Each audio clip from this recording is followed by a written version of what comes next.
Hello, I'm David Buckland and welcome to this week's Video Insight. Commodity prices have soared to the highest levels since 2008 due to the fear of supply from Russia and Ukraine. Russia plays a massive role in commodity supply to Europe and the rest of the world, which is why Western governments have not hit Putin with any serious measures around bans on the supply of commodities. Russia supplies 20% of Europe's oil, 40% of its gas and 20% of its coal. And Germany gets 50% of its gas from Russia, while in conjunction with the Ukraine, Russia supplies 27% of the world's wheat, 15% of corn and 8% of the world's aluminium. Several countries are in a vulnerable position in terms of accessing commodities, particularly oil, gas and coal.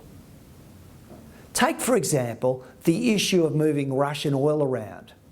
It's reported that a number of ships booked to load cargo in March is less than a quarter of that in February. Hence the current $130 per barrel oil price, up 75% from where it was at the beginning of this year. Can we replace these commodities? Solving this problem is tough and involves increasing production elsewhere or increasing renewables, which is a very long-term proposition.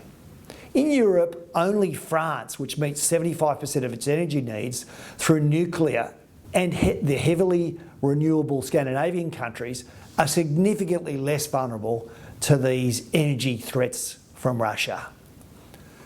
As the world is already dealing with supply chain shortages and rising material prices due to COVID-19, the war in Ukraine is putting further pressure on manufacturers and consumers.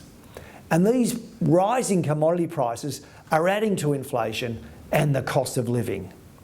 It's certainly one issue investors should be wary of. That's all for this week. Thanks for watching and please continue to follow us on Facebook and Twitter.